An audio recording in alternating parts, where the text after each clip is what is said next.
I've been in love with Justin for 18 years. From the time he was a pretty little kid running around in split-crotch pants, to now, grown into this cool, restrained, almost untouchable man whose eyes alone are enough to make people blush. We were so close we might as well have worn the same pair of pants.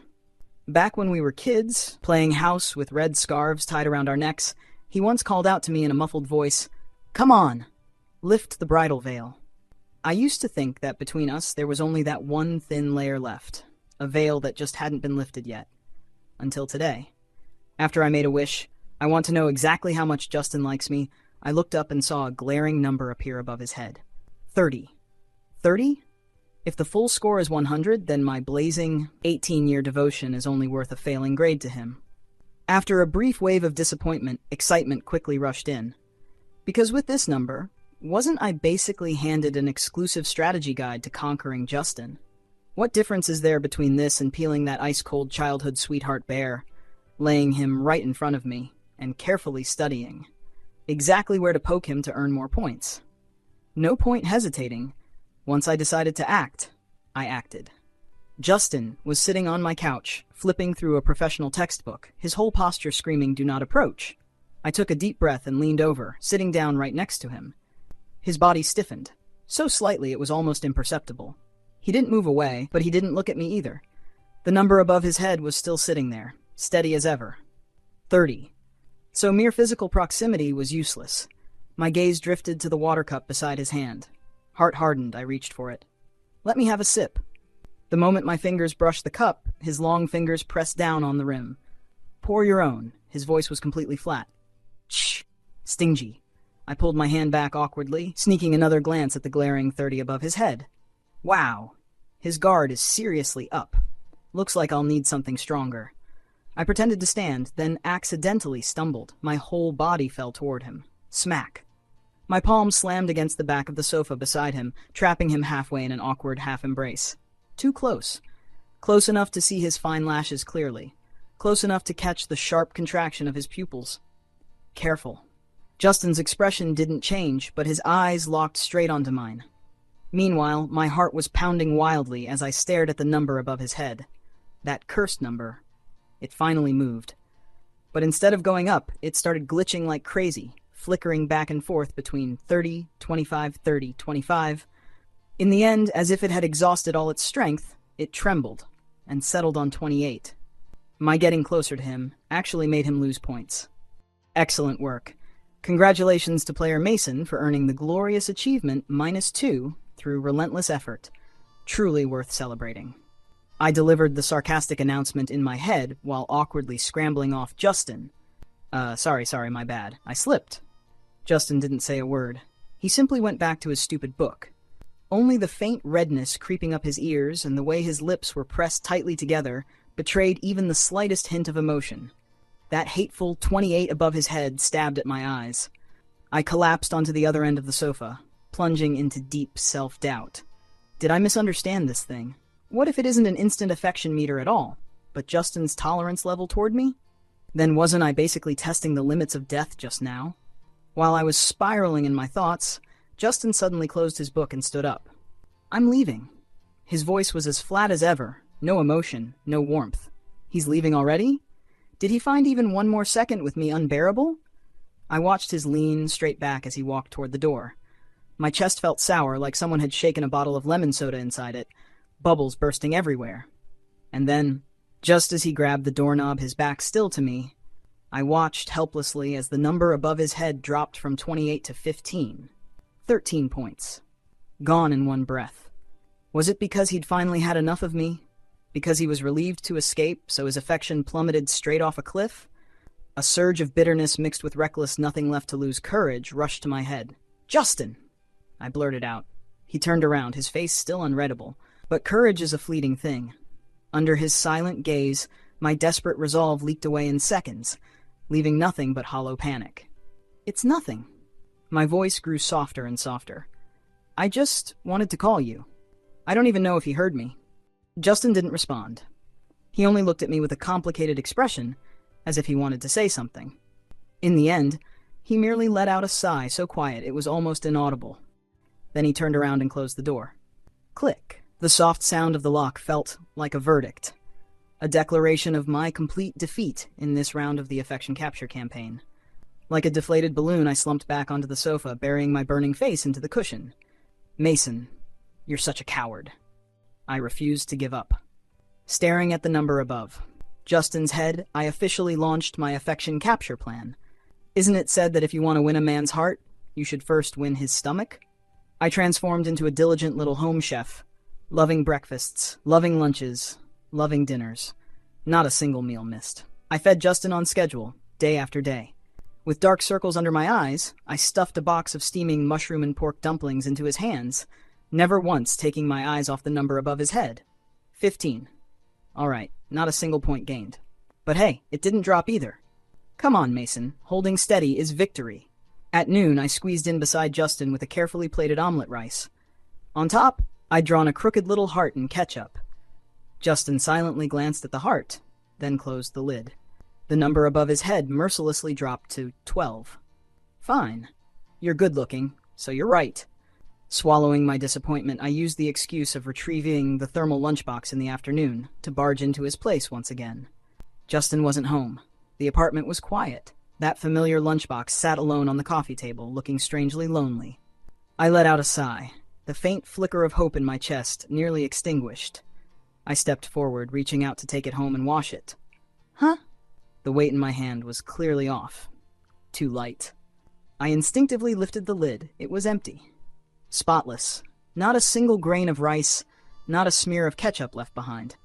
I stood there holding the lunchbox, so clean it practically reflected light, completely frozen. He ate it? Didn't Justin barely even look at it? Hadn't the number above his head dropped all the way to 12? Then what was this? This lunchbox that had clearly been eaten clean. Before I could untangle the mess of thoughts in my head, I suddenly bumped into a cool, crisp-scented chest.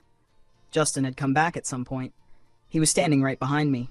His gaze dropped to the empty lunchbox in my arms, and his body stiffened for just a split second. Almost on instinct, I looked up, staring hard at the number above his head. The number that had just fallen to 12 began to churn wildly. 12, 18, 8, 22, 05. In the end, it stopped. On a completely new number, 09. Even lower. I couldn't help feeling a little dejected. At that moment, Justin stepped forward and snatched the empty lunchbox from my hands. He turned his face away, but the tips of his ears were stained a suspicious shade of red. His tone, however, remained stiff and unyielding. It was good. I'll wash the lunchbox later and return it to you. For the next week, I completely backed off. No loving breakfasts. No deliberately finding excuses to appear in front of him. Even our chat window stayed frozen on Justin's last reply. I needed time to calm down. Time to think through one question clearly. Was every step I took toward Justin a burden he'd been carrying for 18 years? Maybe all my efforts, in his eyes, were nothing but trouble. Perhaps my retreat was too obvious, because in the end, it still alarmed both families. They tacitly arranged a weekend dinner together, calling it, very politely, a chance for the two families to catch up. But when I saw the worry they couldn't quite hide in their eyes, I knew the truth. They wanted to fix things between us. At the dinner table, Justin's mother smiled and brought up old memories. Speaking of which, when these two were little, we even arranged a childhood engagement for them. My mother immediately picked up the cue, her tone filled with nostalgia and a faint, barely noticeable regret. That's right. Too bad they were both boys. Mason made such a fuss about it when he was young. He insisted Justin was his destined wife. No one could talk him out of it. The whole table burst into laughter, warm and teasing. Everyone except me, and Justin. I instinctively turned my head to look at him. He had his head slightly lowered, completely focused on peeling a shrimp. Quiet. Careful. As if everything else at the table had nothing to do with him. And for some reason, that hurt more than laughter ever could. His long fingers contrasted starkly with the bright red shrimp shells, a strangely pleasing sight. But the cold, merciless 02 above his head stabbed straight through every illusion I had left. See? Even a harmless joke like that could push his already fragile affection score to a brand new low. As if sensing my gaze, Justin placed the peeled shrimp into my bowl, smoothly, naturally, just like he had done countless times over the past 18 years. In that instant, an overwhelming sense of absurdity bubbled up, and I actually laughed. On one side, an affection score scraping rock bottom. On the other, him treating me exactly the same as always. His affection kept falling, yet he continued to be kind to me, as if nothing had changed, making me cling to hopes I never should have had. The ever-decreasing number above his head burned my eyes red, and in that moment, all the grievances and frustration I'd bottled up over the past days finally found an outlet, like a flood bursting through a broken dam, washing away every trace of my reason. I shot to my feet. Amid the lively chatter and laughter around the table, I turned sideways and leaned in close to him. People were just beginning to notice, lifting their eyes, when in the very next second my lips pressed against his. Cool. Soft. Carrying that clean, crisp scent that belonged only to him. But it lasted only an instant. Bang! The chair legs scraped violently against the floor, the sound piercing and harsh. Justin jerked backward as if burned, retreating with such force that his chair nearly tipped over. And just like that, the world went completely, terrifyingly silent. His eyes, usually so calm, so unreadable, were now filled with shock and disbelief. It was as if the world had been muted. I couldn't hear anything anymore. I just stared fixedly at the space above Justin's head. My heart pounding so hard it felt like it might burst out of my chest.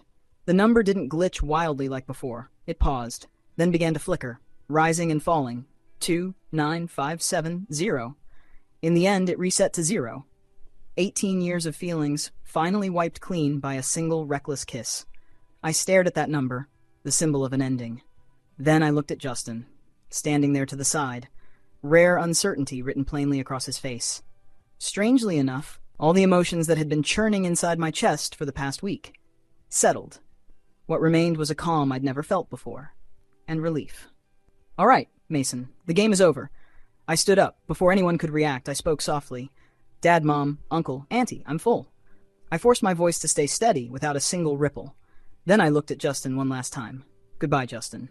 And just like that, I walked away. I ran away from that suffocating dinner like a complete coward. I threw that kiss away, along with the look of shock frozen in Justin's eyes. I could still vaguely hear the parents calling out, finally realizing something was wrong. But I didn't care anymore. All I wanted was to escape the place where every illusion I'd ever had been wiped clean. I didn't even wait until the next day. Before my parents could return home full of questions, I'd already booked the earliest flight to a completely unfamiliar city. It was practically a route. I didn't even have time to pack properly, just shoved a few necessities into a backpack and fled. Sitting on the cold plastic chair in the departure lounge, watching people hurry past with their luggage, my mind felt blank. Only then did the pain arrive, late, sharp, spreading quietly through my chest. I reached into my pocket without thinking. Empty. That was when I realized I'd even forgotten to bring my usual lip balm, the one Justin had bought for me last time. That day I'd followed behind him, watching as he frowned slightly, carefully comparing options until he picked the one that suited me best. "See, Mason? Without Justin, you can't even take proper care of yourself." It had always been like this. When crossing the street, he'd instinctively switch places with me, so I walked on the inside. When I forgot to eat breakfast, he would always coincidentally bring an extra sandwich. Even with something as small as tying a scarf, when I fumbled and made a complete mess of it, he'd complain that it was troublesome, yet still patiently untie it and redo it for me. He was my safest harbor, quietly and thoroughly woven into every corner of my life. And now, even that last remaining affection score had been impulsively reset to 0 by my own hand. The phone I'd tossed aside kept vibrating stubbornly, the screen lighting up again and again. I didn't need to look to know what was there. My parents' worried messages, their questions, and maybe Justin's. The moment that thought surfaced, my heart went weak and sour, like it had been dropped into carbonated water. I reached out abruptly, almost roughly, and shut the phone off. Then I shoved it deep into the innermost pocket of my backpack and pulled the zipper closed. One clean, decisive motion, as if slowing down even a second would let some unseen monster burst out and tear down the fragile wall I just built around myself. Just hide for now. I told myself silently. Time will make everything pass. It will, won't it? After landing, I turned my phone back on. Dozens of unread messages and missed call notifications flooded in all at once. I took a deep breath and replied to my parents first. "Mom, I'm fine. I just suddenly felt like getting away for a bit. I'll be back in a few days. Don't worry about me." Her call came immediately, the anxiety in her voice impossible to hide. I did my best to sound relaxed, reassuring her again and again that I was really okay, that I just wanted to travel for a while. Only then did she finally let me hang up, still half doubtful and full of reminders. As for the one person I wanted to hear from most, and was also most afraid to hear from, our chat window was still frozen on that cold, lonely I turned off the screen, trying to extinguish that unrealistic spark of hope along with it. The scenery here was genuinely beautiful, so different from the city I'd grown up in. I wandered along the coastline without any destination in mind. The salty sea breeze rushed toward me with the night air, carrying a scent that felt unfamiliar, yet free. Facing the pitch-black ocean, I took a deep breath, trying to let the vastness of the world squeeze out the heaviness lodged in my chest. The waves crashed endlessly against the rocks, over and over again, as if washing away the mess inside my heart. Just as I was about to be persuaded by this lonely kind of peace, my phone vibrated. The sudden buzz snapped me out of my thoughts. It was Justin. "When are you coming back?" There was a brief pause. Then another message followed immediately. "I'm coming to find you." "I'm coming to find you." Those 4 words shattered the fragile defenses I'd just built around my heart. Shouldn't he feel relieved? After a kiss that reset everything to 0, shouldn't he be grateful that I, the walking bundle of trouble, had finally had the sense to leave on my own? Thoughts spiraled wildly, and almost on instinct, my fingers tapped out 2 words on the screen. No need. As if adding even one more word would expose how close I was to falling apart. The moment the message sent, it felt like I'd been burned. I quickly switched my phone to silent and shoved it back into my pocket. So fast it was as though slowing down even a second would let Justin crawl out of the screen and drag me back. "See, Mason, you're always running away. From the dinner I ruined. From the city where I'd lived my whole life. And now, even from Justin's simplest question, I didn't have the strength to face it. I stood by the sea for a long time, long enough for my legs to grow numb. Only very late did I finally follow my shadow under the streetlights back to the small seaside guest house. And that night, the sound of the waves followed me all the way into my dreams. "Drinking alone to drown your sorrows?" Justin's voice sounded behind me, carrying a faint trace of breathlessness, like he'd just rushed over. I spun around. Justin was standing there. Under the bar's dim yellow lights, I could clearly see the fine beads of sweat on his forehead.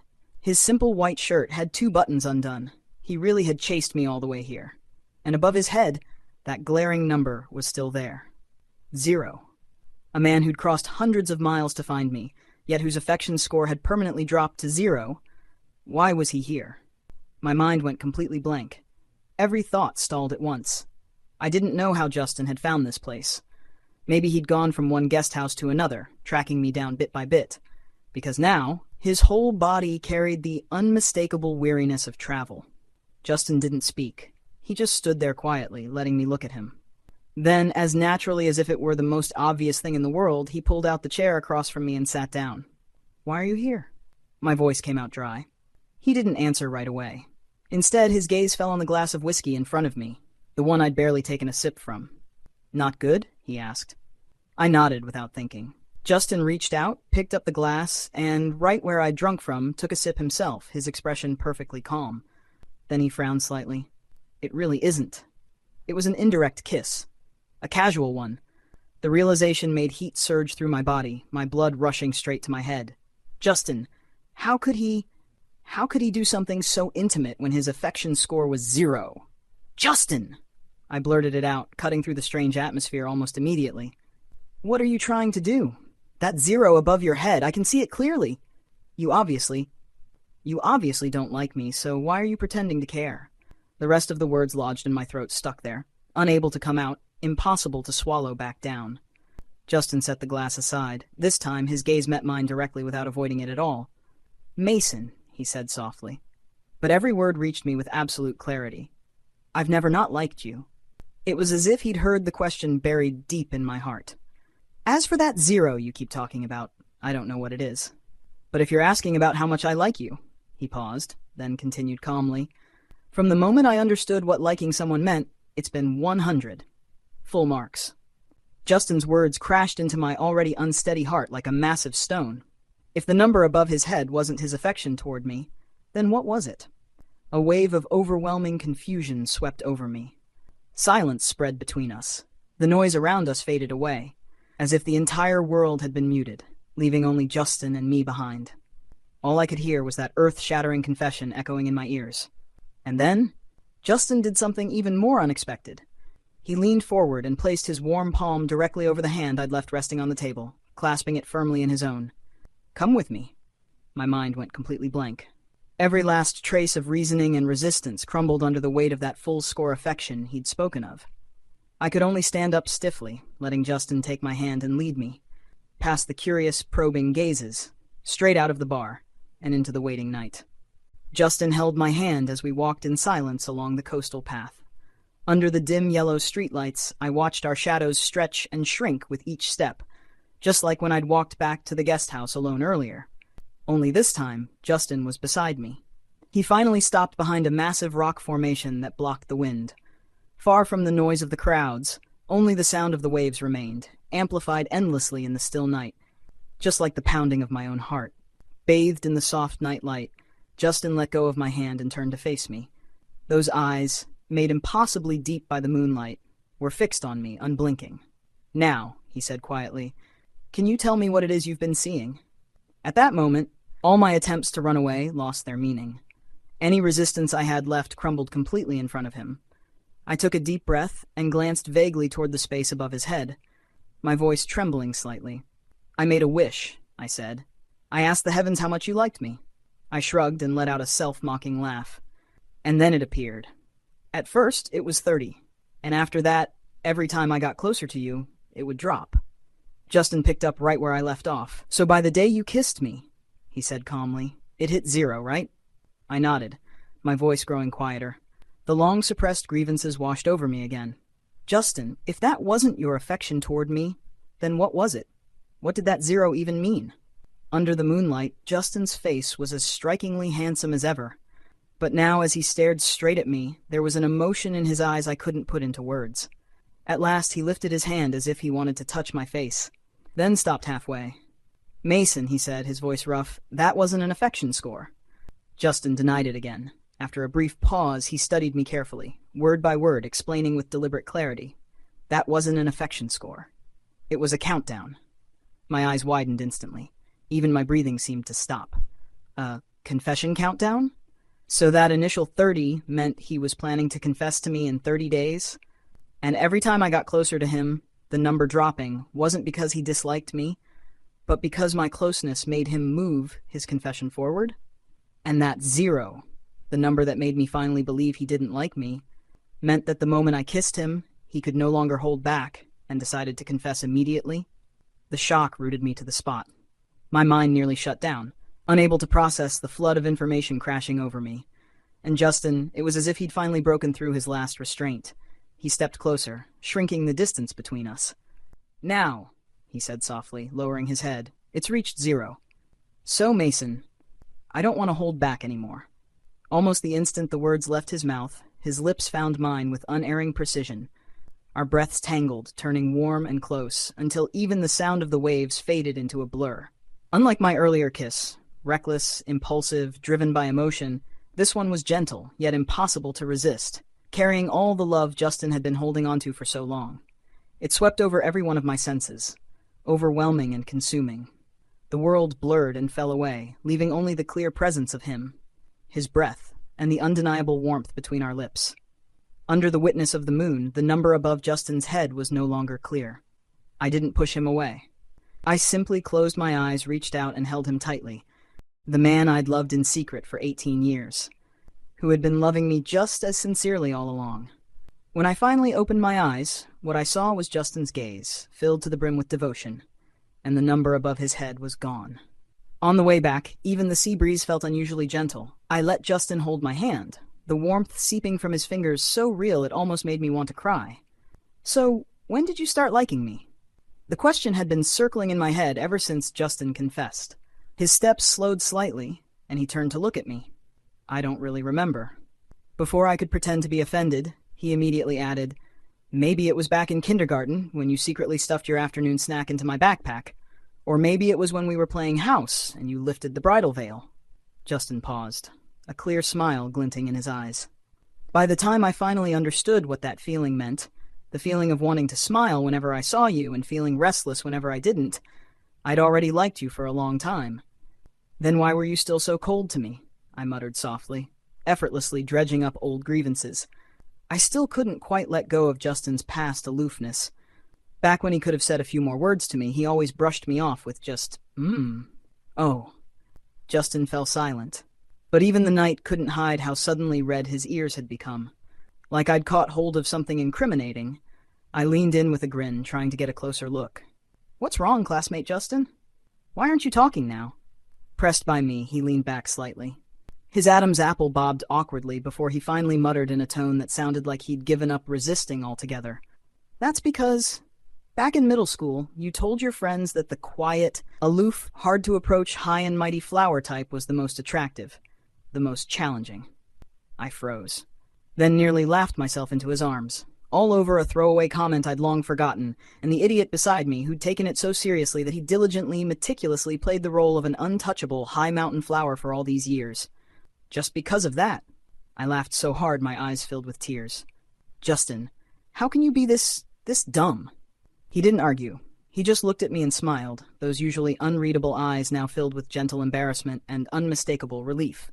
He reached out, lightly wiping away the tears I'd laughed out, and said softly, "Yeah, I am dumb.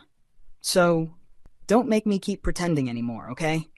Mason, I really can't keep it up much longer." Before my consciousness fully returned, the first thing I felt was an arm draped snugly around my waist. Then came the warmth. The solid body pressed close behind me, radiating steady heat. Justin was holding me from behind, his chin resting against the top of my head, his breathing even and unhurried. When I shifted slightly, the arm around my waist tightened almost instantly, as if even in his sleep he needed to confirm that I was really there. "Awake?" Justin's voice came from above me, still thick with sleep. "You're pressing into me."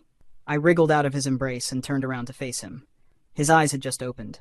The usual cool distance he wore so effortlessly was completely gone, replaced by a hazy, just-awoken softness. The contrast hit me so hard my heart melted on the spot. "Justin," I couldn't resist teasing him. I poked his arm lightly with my fingertip. "Your whole untouchable Ice Prince persona has totally collapsed." He froze for a second. Then the tips of his ears flushed red at a speed visible to the naked eye. Still, the arm around me didn't loosen. If anything, he held me more firmly as he muttered a low, stubborn rebuttal. "There's no Ice Prince." Justin lowered his gaze, resting his chin in the hollow of my neck. His voice came out muffled. "I'm your boyfriend now. If I want to hold you, I will." After all that tossing around, the two of us, along with my freshly minted boyfriend, finally got out of bed and prepared to head home. That was when I suddenly remembered the scene I'd caused at the family dinner.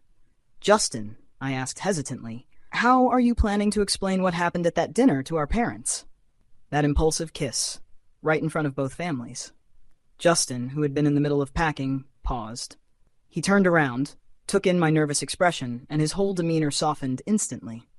Instead of answering directly, he reached out and patiently pried open the fingers that were gripping the hem of his clothes. Then, smoothly, he slipped his hand into mine, lacing our fingers together.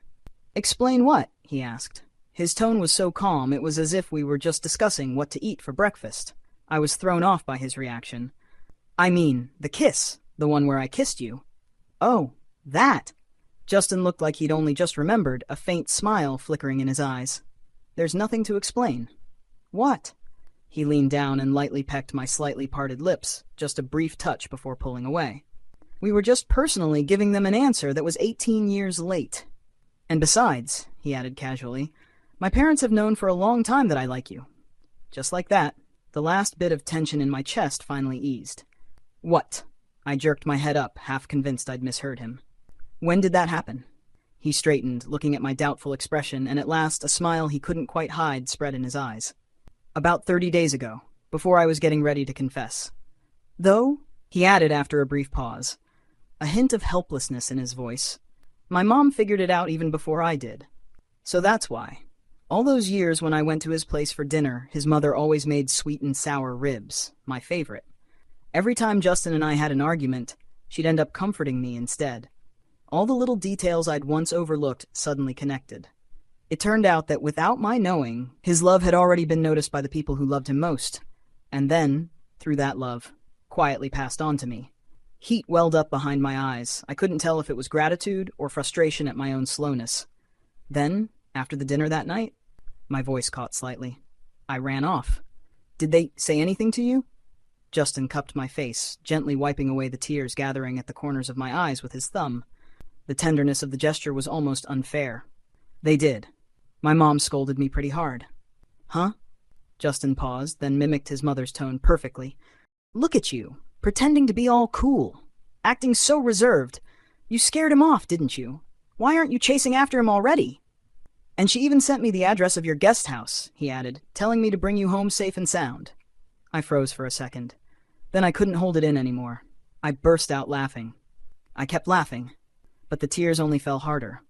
All the anxiety and unease I'd carried for so long were washed away in this moment by the love that had quietly surrounded us all along. It turned out that what I thought was a one-sided crush was simply a misunderstanding, born of missing information, a mutual love that both families had silently blessed for years. Justin gently pulled me into his arms. There was still a smile in his voice when he spoke. So don't be afraid. We're not going back to explain anything. We're going back to fulfill an engagement that's been 18 years overdue. Justin's secret crush diary, X year, X month. Thursday, rainy. Mason said he likes the high and mighty flower type. When he said it, his eyes were sparkling as he stared at the PE rep with his arms slung over his shoulder. From today on, I am the high and mighty flower.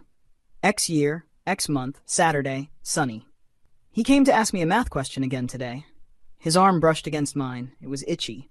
I leaned back and told him, look at the example first. He said, oh, and looked a little disappointed. Pretending to be cold is exhausting, but it seems to work. He looked at me a couple more times today.